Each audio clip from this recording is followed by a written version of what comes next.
प्रिय भक्तों, आप सभी का हमारे YouTube चैनल भक्ति एक साधना में स्वागत है। आज हम आपको इस वीडियो में कार्तिक माहात्म्य में सुने जाने वाला 7वां अध्याय सुनाने जा रहे हैं। कार्तिक माहात्म्य का 7वां अध्याय। नारद जी ने कहा, हे राजन, अब कार्तिक मास का व्रत करने वालों के नियम सुनिए। मैं संक्षेप में कहता हूँ। जो व्यक्ति कार्तिक मास का व्रत करता है वह सब तरह के आमिष, ऊर्ध, मधु, राई, खटाई तथा मदकारी वस्तुओं का भक्षण न करे। वह व्रत करने वाला दूसरों का अन्न ग्रहण न करे, किसी से द्वेष न करे तथा तीर्थ के अतिरिक्त विदेश न जाए। देवता, वेद, ब्राह्मण, गुरु, गऊ, वर्ती नारी तथा राजा और गुरुजनों की निंदा न करे।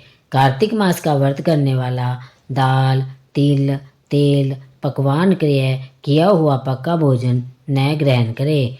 अशुद्ध भावना कुवाच्य का त्याग करे। किसी भी जीव का मांस, चूना, जम्बीरी, नींबू, मसूर, बासी तथा जूठे अन्न का परित्याग करे। बकरी, गाय तथा भैंस के दूध के अतिरिक्त किसी अन्य पशु का दूध आमिष समझे। ब्राह्मण द्वारा क्रय किए गए सभी रस, गुड़ आदि, सांभर, नमक आदि का परित्याग करे। तांबे के पात्र में रखा हुआ पंचगव्य अत्यंत लघु गड्ढे का पानी केवल अपने ही लिए पकवान आमिष कहा गया है। कार्तिक मास का व्रती सदा ब्रह्मचार्य से रहे, पृथ्वी पर शयन करे और दिन के चौथे पैर को केवल एक बार पत्तल में खावे। कार्तिक का व्रती नरक चतुर्थी को तेल लगावे। इसके अतिरिक्त दूसरी तिथियों में तेल लगाकर स्नान त्याज्य है।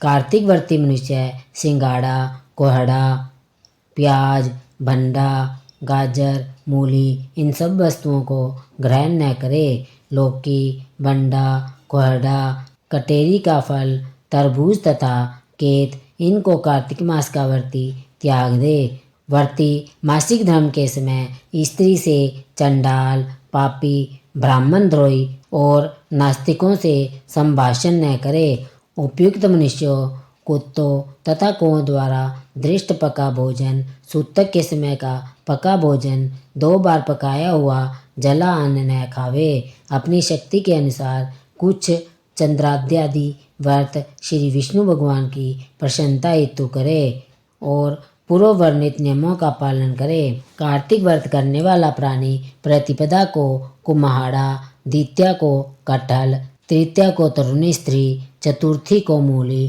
पंचमी को बेल, छठी को तरबूज, सप्तमी को आंवला, अष्टमी को नारियल, दसवीं को लौकी, एकादशी को परवल, द्वादशी को बेर, त्रयोदशी को भंटा, चतुर्दशी को गाजर और पूर्णिमा को साग ये वस्तुएं यथोक्त तिथियों में न खाए और रविवार को आंवला का भक्षण न करे। व्रती इन शाकों में से या और वर्जित शाकों में से कोई शाक खाना चाहे तो ब्राह्मण को देकर खावे।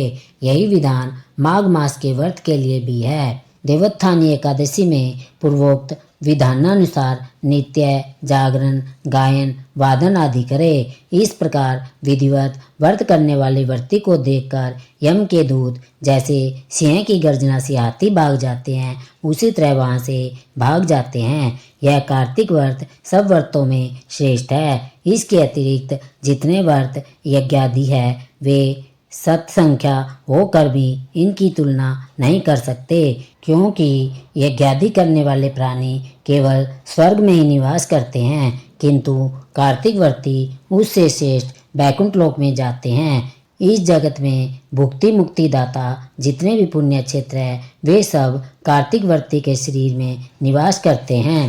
खराब सपने, मनसा, वाचा और कर्मणा किसी प्रकार का भी पाप हो वह सब कार्तिक व्रत करने वाले प्राणी को देखते ही नष्ट हो जाते हैं। जिस प्रकार राजा की रक्षा उसके सेवक अंगरक्षक लोग करते हैं, उसी भांति कार्तिक व्रत करने वाले की रक्षा विष्णु भगवान की आज्ञा से इंद्रादिक देवता करते हैं। विष्णु भगवान का व्रत कार्तिक व्रत करने वाला मनुष्य जहाँ कहीं भी वर्तमान रहता है वहाँ पूजित होता है। वहाँ पर ग्रह, भूत और पिशाच आदि कोई भी नहीं रहने पाते। विधि विधान सहित कार्तिक व्रत करने वाले मनुष्य के पुण्यों का वर्णन चार मुख वाले ब्रह्मा जी भी करने में असमर्थ है। यह विष्णु कार्तिक व्रत संपूर्ण पापों का नाश करने वाला, पुत्र पौत्र धन तथा धान्य को उन्नत करने वाला है। यह कार्तिक व्रत जो मनुष्य करता है उसको तीर्थ में जाने या तीर्थ की सेवा करने से क्या उद्देश्य है, उसको सब पुण्य फल कार्तिक व्रत करने से ही प्राप्त हो जाते हैं। कार्तिक मातम का 7वां अध्याय समाप्त हुआ। बोलिए श्री कृष्ण भगवान की जय हो, जय हो, जय हो। अगर आपको हमारी यह वीडियो पसंद आई हो तो इस चैनल को लाइक व सब्सक्राइब करना ना भूलें। धन्यवाद।